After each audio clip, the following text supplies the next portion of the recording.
चला lesson 9 ionic equilibrium. पुढचा part आपण पाहू. पुढच्या पॉइंटचं नाव आहे आपल्या hydrolysis of salt of weak acid strong base. याच्या अगोदर आपण काय पाहिलं होतं? Hydrolysis of salt of strong acid strong base. It do not undergo hydrolysis. Prove केलं होतं आपण. पुढचा दुसरा पॉइंट होता hydrolysis of salt of strong acid weak base. It shows acidic nature. आणि आता तिसऱ्या प्रकारचा सॉल्ट आपण घेऊया ज्याचं हायड्रॉलिसिस कसं होतं पाहूया आपण. Hydrolysis of salt of weak acid strong base. It shows basic nature when added in water किंवा डिझॉल्व्ड इन वॉटर. अशा प्रकारचे सॉल्ट जेव्हा आपण पाण्यामध्ये टाकतो तेव्हा तो आपल्याला कोणतं नेचर दाखवतो? बेसिक नेचर दाखवतो. म्हणजे कोणत्या आयॉनचं कॉन्सन्ट्रेशन जास्त राहील? OH मायनस आयॉनचं. मग असं का होतं? त्याला कारणीभूत आहे हायड्रॉलिसिस रिॲक्शन. हायड्रॉलिसिसची डेफिनेशन आतापर्यंत पाठ झाली असेल. anion or cation or both ions of the salt reacts with water to produce either acidity or basicity or neutral nature to the solution called as a salt hydrolysis. ठीक आहे. मग आता आपण एक उदाहरण घ्यायचं आहे सॉल्टचं या आणि आपल्याला सिद्ध करायचं की कोणतं नेचर दाखवतो? हा बेसिक नेचर दाखवत असतो. ठीक आहे. Basic nature. मग आता सॉल्ट कमीत कमी एक एक एक्झाम्पल पाठ पाहिजे आपल्याला. नसेल तरी हे पहा. वीक ऍसिड कोणतं माहिती आहे तुम्हाला? Acetic acid CH3COOH. Strong base कोणता माहिती आहे तुम्हाला? NaOH. करा दोघांची रिॲक्शन. आता याच्यात वॉटर कंपल्सरीच असतं. ऍसिड मधला H, बेस मधला OH. सॉल्ट आणि वॉटर जे शिल्लक राहिलं तो सॉल्ट. मग काय शिल्लक राहिलं? CH3COONA. बरोबर आहे. हा HOH हे झालं वॉटर. हा Na इथे जोडून दिला.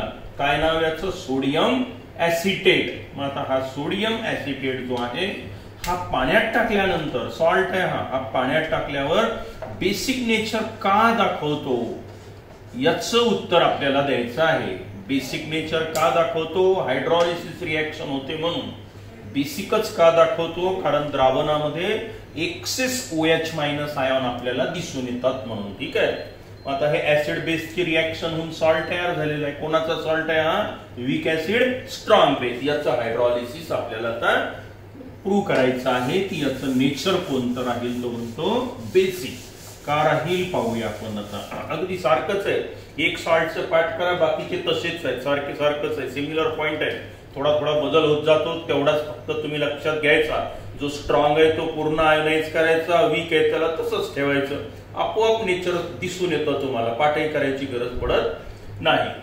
मग when this salt CH3COONA, it is a salt of weak acid strong base. When it is dissolved in water, then it undergoes hydrolysis and it gives acid CH3COOH and NaOH. ज्याच्यापासून तयार झाला तो हे आत्ताच दाखवलं मी इथे. आता पाण्यात टाकलं तेच ऍसिड तयार झालं आणि कोणतं? वीक ऍसिड आणि स्ट्रॉंग बेस तयार झाला. ठीक आहे. मग हे झालं वीक ऍसिड आणि हा कोण आहे? Sodium hydroxide. हा स्ट्रॉंग बेस. हा आहे सॉल्ट. सॉल्ट 100% आयोनाइज होत असतो म्हणजे तो स्ट्रॉंगच असतो. कोणते? चारही प्रकारचे salt. Salt of strong acid strong base, strong acid weak base, weak acid strong base आणि वीक ऍसिड वीक बेस. सगळे सॉल्ट हे स्ट्रॉंगच आहेत. म्हणजे काय? ते 100% आयोनाइज होतात. ठीक आहे. मग आता आयोनिक फॉर्म मध्ये जाऊया. पाण्यात टाकल्यानंतर याचे आयॉन तयार होतील. Acetate ion CH3COO minus, aqueous plus, Na plus aqueous plus water. Weak electrolyte आहे तसंच ठेवा. हे वीक ऍसिड आहे. याचं फारसं आयोनायझेशन होणार नाही. कमी प्रमाणावर होईल. म्हणजे थोडक्यात जर 100 मॉलिक्यूल तयार झाले असेल तर 100 पैकी 4-5 मॉलिक्यूल त्याचे आयोनाइज होतील, याचे मात्र 100च्या 100 होतील 100%, कारण का तो स्ट्रॉंग आहे. मग आपण प्रॅक्टिकली याच्यामुळे फारसा नेचरवर फरक पडणार नाही, पण हा पूर्ण आयोनाइज होईल. म्हणजे काय तयार होईल? Na+OH-. हे लक्षात आलं का? पहा बरं, जो वीक आहे तो फारसा आयोनाइज होत नाही, तो तसाच ठेवू आपण. आपल्याला फक्त नेचर सांगायचंय. आणि 2-4 मॉलिक्यूल आयोनाइज जरी झाले ते, पण द्रावणात एक्सेस कोण दिसेल तुम्हाला? हे 100 पैकी 10 आयोनाइज झाले, हे 100च्या 100 आयोनाइज झाले, आणि हे 10 झाले असेल तर तुमच्याकडे एक्सेस 90 OH- आयॉन तुम्हाला द्रावणामध्ये दिसून येतील. बरोबर आहे की? आणि आता आपण इथे प्रॅक्टिकली काही ते दाखवत नाही. मग यातला कॉमन आयॉन जो आहे तो कॅन्सल करा. Na+. आता काय चित्र दिसतं पहा बरं. CH3COO- acetate ion, negative ion, anion reacts with water and it produces, हे अनडिसोसिएटेड आहे. आणि आता इथे मात्र तुम्हाला द्रावणात बघा कोणते आयॉन फ्री दिसतात आणि एक्सेस दिसतात. या इक्वेशन वरून असं लक्षात आलं की ना ऍसिडिक बेसिक नेचर ना यावर अवलंबून आहे, ना यावर ना यावर, कोणावर अवलंबून आहे? एक तर H+ किंवा OH-. कोणी H+ च्या ऐवजी काय लिहितो? H3O+, सारखंच आहे दोन्ही. Now the solution contain excess and free OH- ion and hence the solution shows basic nature. As here anion reacts with water, it is called as a anionic hydrolysis. झालं nature सिद्ध. हा एवढाच point तुम्हाला परीक्षेत 2 मार्काला विचारला जाऊ शकतो. मग आता पहिल्या प्रकारचा सॉल्ट होता स्ट्रॉंग ऍसिड स्ट्रॉंग बेस, ज्याचं हायड्रॉलिसिस होत नाही. दुसऱ्या प्रकारचा सॉल्ट होता स्ट्रॉंग ऍसिड वीक बेस, त्याने ऍसिडिक नेचर दाखवलं होतं, ज्याला आपण कॅटायनिक हायड्रॉलिसिस म्हटलं होतं. तिसऱ्या प्रकारचा सॉल्ट आहे salt of weak acid strong base, हा बेसिक नेचर दाखवतो, यालाच आपण एनायनिक हायड्रॉलिसिस म्हटलं होतं. तुम्ही याच्याऐवजी दुसरा एखादा सॉल्ट घेतला, उत्तर दिलं तरी चालेल. ठीक आहे, तुम्हाला 2-4 सॉल्ट लिहून दिलेलेच आहेत नोट्स मध्ये. मग आता पण बेटर वे पुस्तकात जे उदाहरण घेतलेलंच आहे, हे घेतलं मी, हे आपण सिद्ध करून दाखवलं.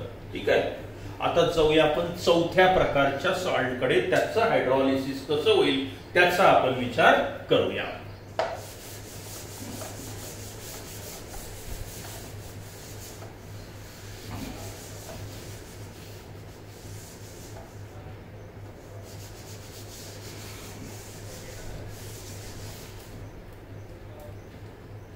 चौथा प्रकार, hydrolysis of salt of weak acid weak base. Weak acid weak बेसचा सॉल्ट घेऊ आपण, आणि आता हा कोणतं नेचर दाखवतो याचा आपण विचार करूया.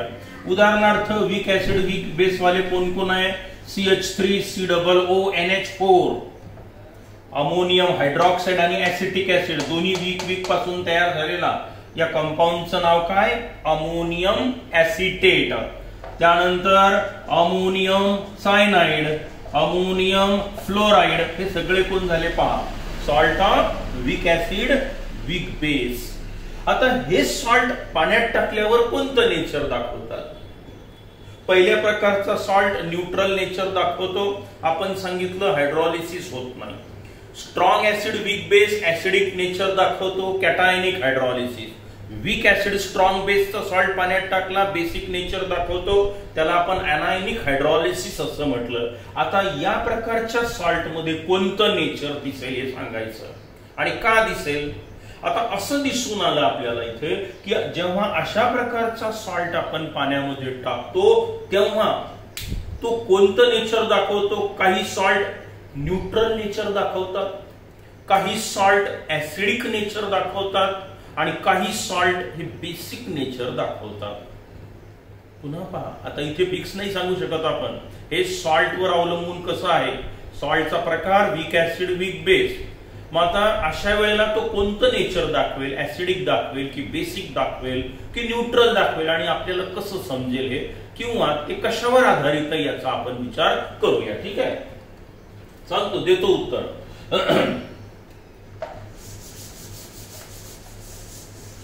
आपण अगोदर एक जनरल विचार करूया. कशावर अवलंबून आहे ते मी सांगतो. Let us consider BA. It is a salt of weak acid weak base.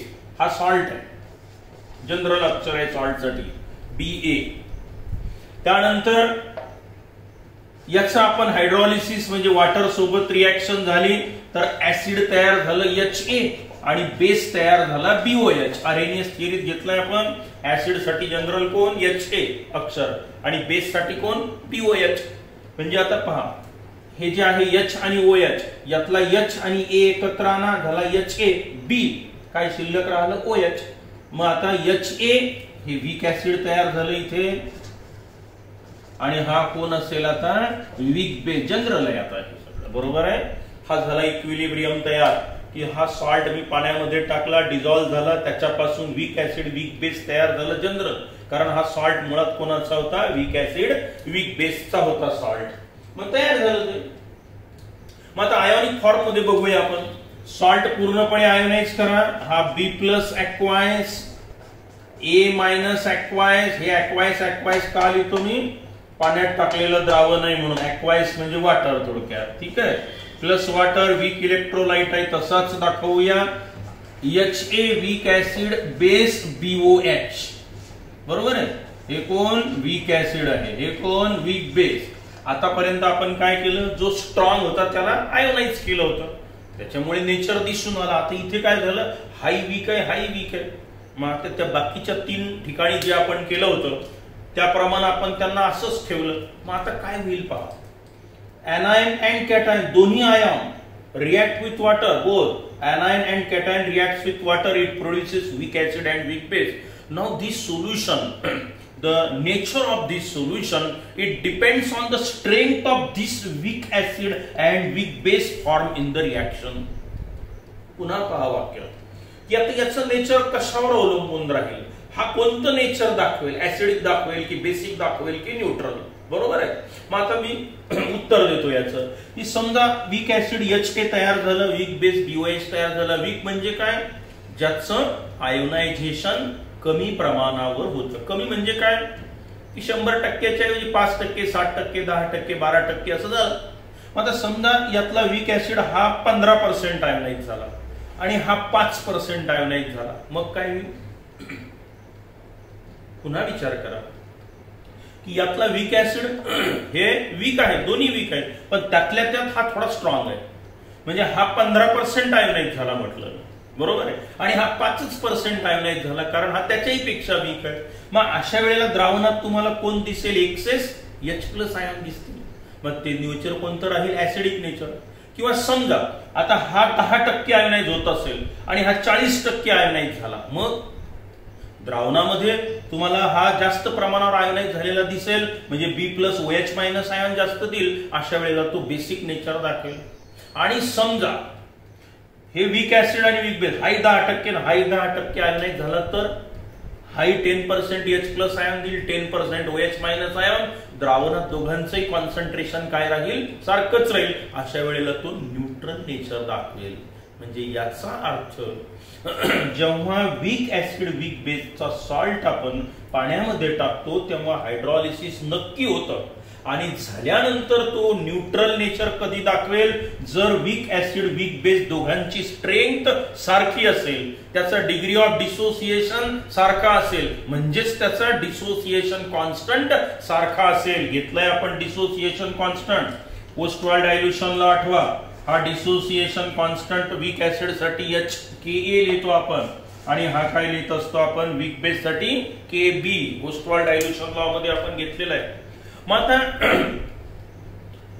जर समजा दोघांची स्ट्रेंथ सारखी असेल तर न्यूट्रल म्हणजेच काय झालं आता पहा. If Ka is equal to Kb dissociation constant of weak acid weak base दोन्ही सारखा असेल तर जेवढे H+ आयन तेवढेच OH- आयन राहतील द्रावणात. मग अशा वेळेला ते सोल्युशन कोणतं नेचर दाखवेल neutral.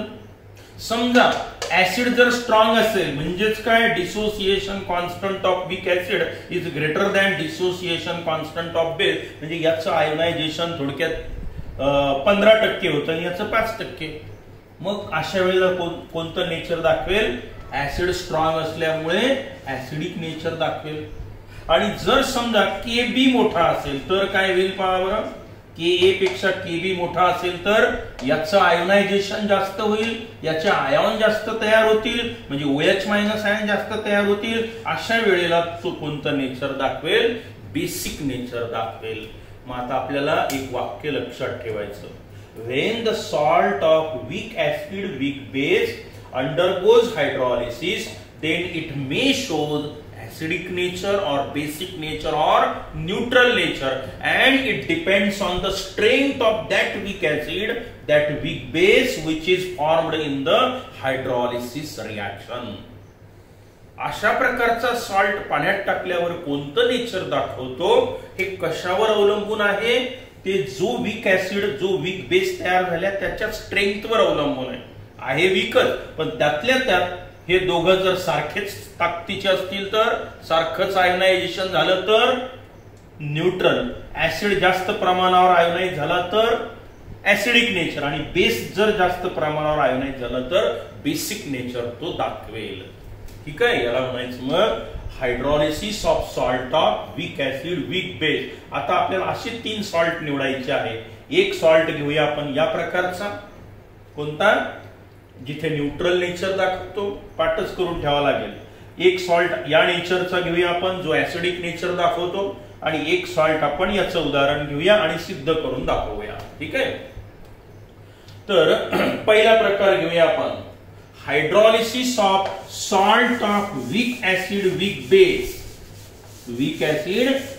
base in which Ka equal to Kb, Ka आणि Kb जिथे सारखाच आहे, in which Ka is equal to Kb.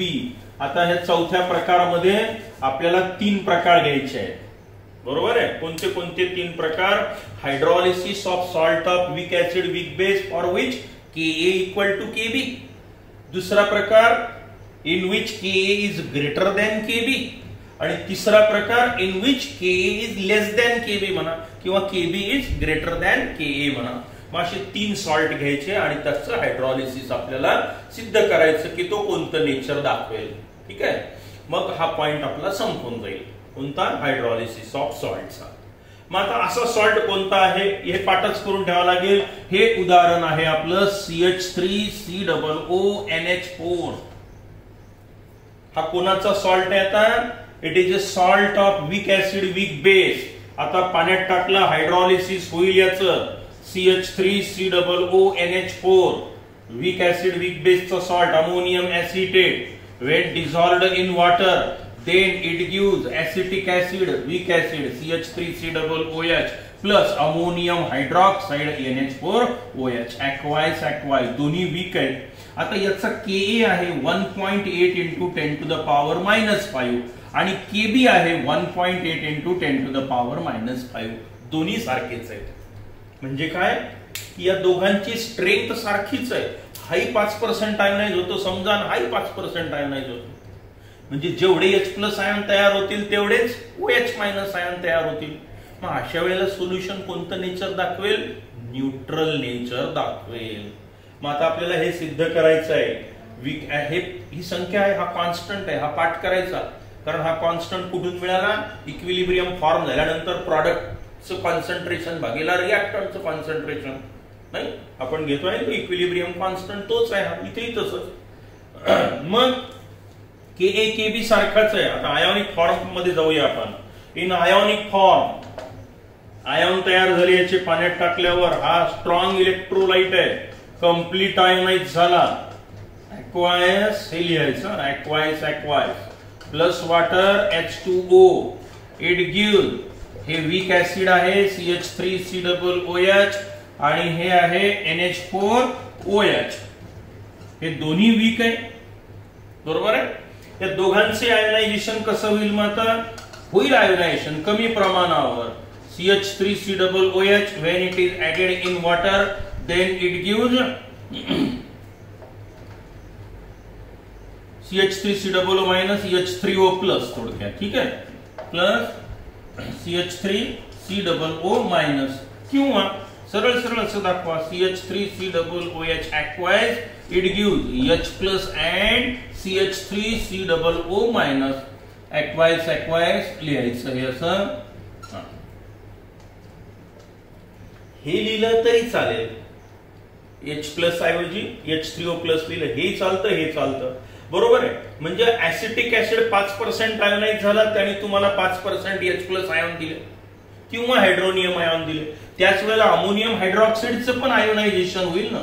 NH4OH aqueous पाण्यामध्ये टाकला आपण, मग किंवा सरळ याला आयोनाइज करून टाकू असं NH4 प्लस आणि OH minus.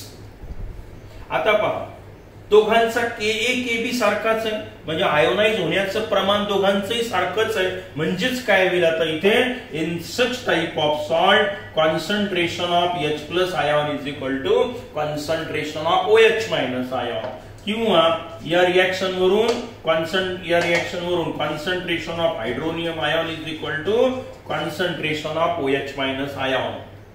And hence the solution shows neutral nature. अर्थात इथे दोन्ही आयॉनची रिएक्शन पण होते, एनायन रिएक्ट होतो, कॅटायन रिएक्ट होतो, योगायोगाने जे ऍसिड बेस तयार झाले त्या दोघांची स्ट्रेंथ सारखी होती, आयोनाइज होण्याचं प्रमाण सारखंच होतं. म्हणून जेवढे H प्लस आयॉन द्रावणात तयार केले ऍसिडनं तेवढेच OH मायनस आयॉन तयार केले. दोन्ही सारखं असेल तर आपलं सोल्युशनचं नेचर न्यूट्रल राहील. ठीक आहे. आता राहिला सॉल्ट हायड्रॉलिसिस कडे जाऊया आपण. वीक ऍसिड वीक बेस मध्ये in which Ka is greater than Kb आणि नंतर Ka is less than Kb हे आपण लेसन 10 मध्ये घेणार आहोत. ठीक आहे. इथे पुरे करूया, वाचन करत राहा वारंवार, म्हणजे तुमच्या लक्षात येईल. सलगपणे व्हिडिओ पाहत चला. आता जसे जसे तुमच्याकडे ऍड होत जातील तसे तसे या विश्वासावर राहू नका, आहे आपल्याकडे, करू पाहू, परीक्षा दूर आहे असं म्हणून आणू नका. आतापासूनच अभ्यास करा. ठीक आहे. ओके.